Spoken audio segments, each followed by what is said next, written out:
কি কি ধরনের বান্টনা করলো বা কি ধরনের কাজ করলো বা কি ধরনের ব্ল্যাক ম্যাজিক, কি ধরনের জিন চালান করলো, এটা মূল উদ্দেশ্য নয়। মূল উদ্দেশ্য হচ্ছে যে আপনি এখান থেকে বাঁচবেন কিভাবে। আসসালামু আলাইকুম। আমি একটি গুরুত্বপূর্ণ বিষয় নিয়ে আপনাদের সামনে আজকে আলোচনা করতে যাচ্ছি। বিষয়টি হচ্ছে মনে করেন আপনাদের জন্য কেউ কোনো বান্টনা করছে, কেউ সেহের জাদু ইত্যাদি, তাবিজ বান্টনা, সেহের জাদু, ব্ল্যাক ম্যাজিক, কুফরি কালাম অথবা যে কোনো ইত্যাদি ধরনের জিনের সমস্যা এগুলো করতে পারে মানুষ। এগুলো করতে পারে কারণ মানুষ খারাপ। মানুষ, অনেক মানুষ আছে খারাপ। এগুলা যে কোনো ক্ষেত্রে আপনার জায়গা সম্পত্তি, বাড়িঘর দুয়ার, হ্যাঁ, আপনার পড়ালেখা, এরপর আপনার সুস্থ শরীর, এগুলো মানুষের কাছে ভালো নাও লাগতে পারে। অতএব মানুষ আপনার জন্য খারাপই যে কোনো মুহূর্তে করতে পারে, এটা স্বাভাবিক ভাইয়া। এটা অস্বাভাবিক কোনো কোনো কিছুই না, এটা আপনার জন্য করতে পারে। তো এখান থেকে কি কি ধরনের বান্টনা করলো বা কি ধরনের কাজ করলো বা কি ধরনের ব্ল্যাক ম্যাজিক, কি ধরনের জিন চালান করলো, এটা মূল উদ্দেশ্য নয়।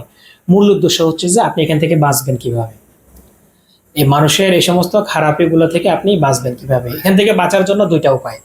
একটা উপায় হচ্ছে যে যারা এই সমস্ত লাইনের কাজ করে আপনারা তাদের শরণাপন্ন হবেন। চাইলে আমার স্ক্রিনে দেওয়া নাম্বারে আমার সাথে যোগাযোগ করে ইনশাআল্লাহ আমার কাছ থেকে পরামর্শ নিতে পারেন।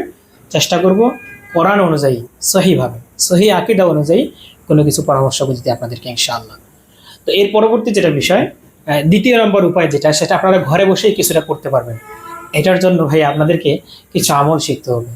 তার মধ্যে আসহাবে কাহাফ, আসহাবে কাহাফ অর্থাৎ সেই 7জন ব্যক্তির নাম আপনাদেরকে জানতে হবে। আসহাবে কাহাফ, এই 7জন, এই ব্যক্তি সম্পর্কে আলোচনা করতে গেলে আসলে ইতিহাস অনেক লম্বা হয়ে যাবে। ঠিক আছে, আপনারা আমার চ্যানেলটিতে পাবেন আসহাবে কাহাফের নাম, এবং অন্যান্য ভিডিওতে আমি আসহাবে কাহাফের নাম নিয়ে আসবো। আসহাবে কাহাফ আপনাদেরকে শিখতে হবে। পাশাপাশি চেহেল কাফ, ওইটা হচ্ছে যে আসহাবে কাহাফ, আর এটা হচ্ছে যে চেহেল কাফ, অর্থাৎ 40টা কাফ দিয়ে একটি দোয়া আছে। এই দোয়াটি আপনাদেরকে শিখতে হবে। অবশ্যই এই দোয়াটি আপনারা শিখবেন। এবং এই দোয়াটি শেখার পরবর্তীতে কিছু নিয়ম বা পদ্ধতি বা কিছু সিস্টেম, এই ধরনের কিছু আলোচনা আছে, ওগুলো আমি আপনাদেরকে বুঝাই দিব পরবর্তীতে। আগে আপনারা এগুলো শিখেন। তো আমি পরবর্তী ভিডিওটিতে আমি আসহাবে কাহাফ এবং চেহেল কাফ নিয়ে, আসহাবে কাহাফ এবং চেহেল কাফ নিয়ে আমি পরবর্তীতে আপনাদের জন্য একটি নতুন ভিডিও নিয়ে আসবো ইনশাআল্লাহ।